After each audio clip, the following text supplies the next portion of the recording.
The next step in the fear process is A, action. At the end of the day, we have to take this consistent action to achieve the things that we want.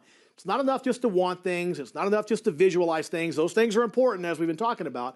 But at the end of the day, you have to start taking some motion, some action towards the things you want in your life, in your business.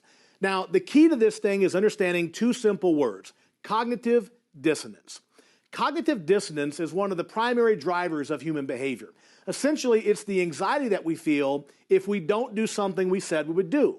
So, for example, if you said you were going to pick me up at the mall at 3 o'clock today and you look down at your watch and it's 3:15 and you forgot, that anxiety you feel, that feeling you have, that is cognitive dissonance. The human body does not like cognitive dissonance. We don't like to say one thing and then do something else. And if people don't have cognitive dissonance, typically that's a sign of a mental health problem, right? A sociopath. They don't have those feelings. Most normal people like you and me, if you say you're going to do something and you don't do it, you feel cognitive dissonance. And we don't like dissonance. We actually want to be in a state of resonance. So if I get dissonance, if I get that feeling, how do I get rid of it? Well, I simply do the thing I said I would do. So if you realized you were going to pick me up at the mall and forgot, as soon as you realize that, when you feel that dissonance, you don't just ignore it. You pick the phone up and call me. It drives your behavior. Or you turn the car around and go pick me up. It drives some different behavior. So think about this for a second and apply it in this scenario.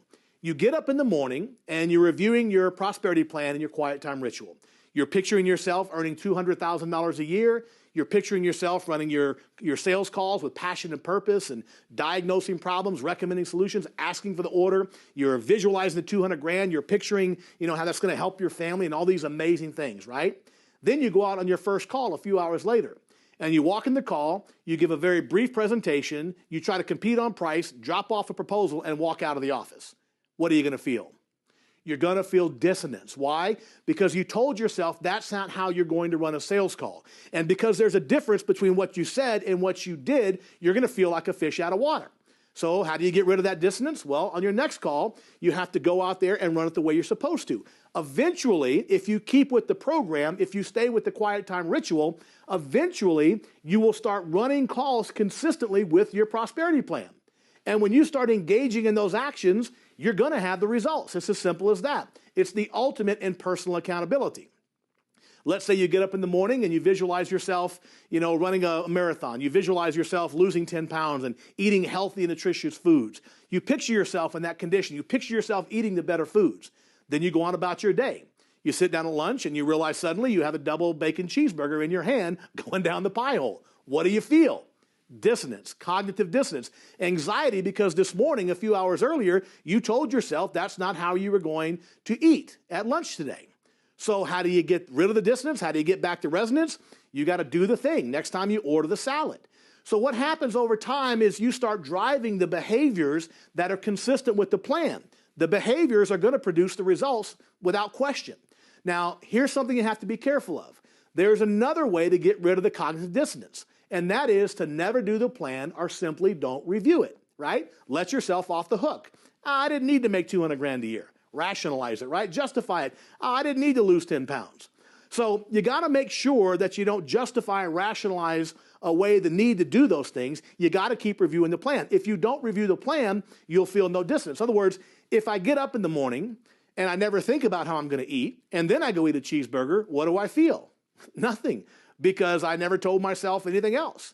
So the key to this thing is to get up every single day, review the prosperity plan, imagine these things already in your possession, imagine yourself doing these things, and then go out and live your life, and Mother Nature will take care of the rest. As long as you stay consistent with the prosperity plan and the quiet time ritual, eventually you will start driving the behaviors, because you simply cannot live in a state of dissonance in perpetuity. At some point, you're either going to have to give up the plan and quit reviewing it, or you're going to have to start doing the things you said you would do. If you give up the plan, there's not going to be any change. If you give up the plan, there's not going to be any prosperity. If you give up the plan, there's not going to be the dreams coming true. The only way to make those things happen is to do the actions. If you review the plan on a daily basis, you will feel compelled to do those things. Otherwise, you're going to feel the dissonance. So the key to success, of course, is action. But the key to action is the dissonance. And the key to the dissonance is telling yourself every single day how you're going to live your life with respect to your money, your relationships, and your health. Write the plan, review the plan, let Mother Nature take her course, and drive the actions.